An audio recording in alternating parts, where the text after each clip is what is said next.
দ্বিতীয় পাঠ সালাতের কিরাত। কিরাতের পরিচয় ও হুকুম। কিরাত অর্থ পাঠ করা।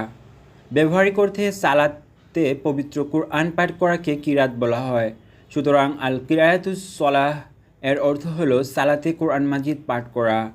কোরআন মাজিদের সূরাগুলো যে তারতিব বা ক্রমানুসারে লেখা আছে, সালাতের মধ্যে উক্ত তারতিব অনুসারেই পাঠ করতে হবে। জেনে বুঝে পরের সূরা আগে এবং আগের সূরা পরে পাঠ করা সুন্নাতের খেলাফ। সালাতের মধ্যে সবসময় একই সূরা নির্দিষ্ট করে না পড়া ভালো। বিনা ওজরে একই সূরার কয়েক জায়গা থেকে কয়েক আয়াত পড়া উচিত নয়। সালাত যেমন ফরজ, সালাতে কিরাত পড়াও ফরজ। তাই কিরাত বিশুদ্ধভাবে পড়তে জানাও ফরজ। তিলাওয়াত সহি শুদ্ধ না হলে সালাত শুদ্ধ হবে না, সালাত বাতিল হয়ে যায়। যে সকল ভুলের কারণে অর্থের বিকৃতি ঘটে, এ ধরনের ভুলকে প্রকাশ্য বা বড় ভুল বলে। সালাতের যে কোনো পর্যায়ে বড় ভুল হয়ে গেলে সালাত বাতিল হয়ে যায়। অশুদ্ধ কোরআন তিলাওয়াতকারী সম্পর্কে রাসূল সাল্লাল্লাহু আলাইহি সাল্লাম বলেন, অনেক কোরআন তিলাওয়াতকারী রয়েছে যারা কোরআন তিলাওয়াত করে আর কোরআন তাদেরকে লানত করে। কিরাতের পরিমাণ। সালাতের মধ্যে বড় এক আয়াত অথবা ছোট 3 আয়াত পরিমাণ পাঠ করা ওয়াজিব।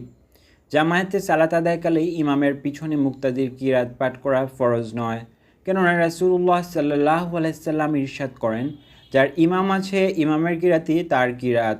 ইবনে মাজাহ 850। তৃতীয় পাঠ কাজা সালাত। কাজা সালাতের পরিচয়। কাজা শব্দের অর্থ পূর্ণ করা।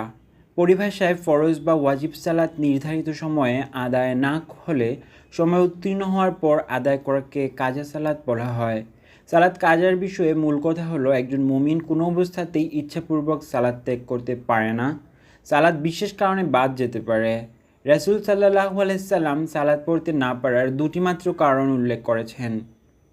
একটি হলো ভুলে যাওয়া, অপরটি হলো ঘুম। এ 2টি কারণে সালাত আদায় করতে না পারলে করণীয় কি, এ বিষয়ে রাসূল সাল্লাল্লাহু আলাইহি সাল্লাম সুস্পষ্ট নির্দেশ দিয়েছেন। তিনি বলেন, যে লোক কোনো সালাত ভুলে যাবে সে যেন পড়ে নেয় যখনই তার স্মরণ হয়। এটি তথা স্মরণ সাথে সাথে সালাত আদায় করে নেওয়া ছাড়া আর কোনো কাফফারা নেই। কোরআন মাজিদে ইরশাদ করা হয়েছে, সালাত কায়েম করো আমার স্মরণের জন্য। সহিহ বুখারী 597। অপর এক হাদিসে বলা হয়েছে, রাসূল সাল্লাল্লাহু আলাইহি সাল্লামের নিকট এমন ব্যক্তি সম্বন্ধে জিজ্ঞাসা করা হলো যে সালাত আদায় না করে ঘুমিয়ে পড়ে বা সালাত সম্পর্কে বেখেয়াল হয়ে যায়।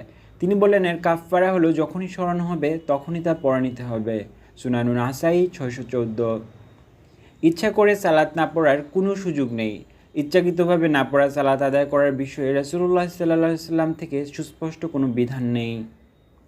সফরকালীন সময়ের কাজা সালাত মুকিম অবস্থায় আদায় করলে কসর আদায় করতে হবে।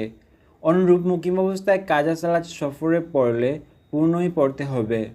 সালাত আদায় করতে না পারার কারণ। একজন মুমিনের ইচ্ছা করে সালাত বাদ দেওয়ার কোনো সুযোগ নেই।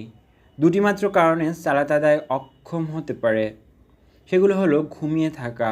কেউ যদি ঘুমিয়ে থাকে এবং ওয়াক্ত চলে যাবার পর তার ঘুম ভাঙে, তার এই সালাতের কাজা আদায় করা ফরজ। সালাতের কথা ভুলে যাওয়া। কেউ যদি সালাতের কথা একেবারে ভুলে যায় এবং পরে মনে পড়ে, তাহলে তার এই সালাতেরও কাজা আদায় করা ফরজ। মৃত ব্যক্তির কাজা সালাতের কাফফারা। এটি আমাদের দেশে প্রচলিত একটি বিষয়। ঘুম অথবা ভুলে যাওয়ার কারণে সালাত আদায় করতে না পারলে ঘুম থেকে জাগ্রত হলেই সালাত আদায় করতে হবে। ভুলে যাওয়ার কারণে সালাত আদায় করতে না পারলে স্মরণ হওয়ার সাথে সাথে সালাত আদায় করতে হবে। এটিই পড়তে না পারা সালাতের কাফফারা। যেমন রাসূল সাল্লাল্লাহু আলাইহি সাল্লাম ভুলে যাওয়া সালাত সম্পর্কে বলেছেন, যে সালাত ভুলে যাবে সে যেন যখনই স্মরণ হয় তখনই তা পড়ে নেয়। এটিই এর কাফফারা। ঘুমের কারণে না পড়া সালাত সম্পর্কে বলেছেন, এ সালাতের কাফফারা আদায় করে নেওয়া। মৃত ব্যক্তির পড়া সালাতের কাজা বিষয়ে সহিহ এমনকি দুর্বল হাদিসেও কোনো নির্দেশনা নেই।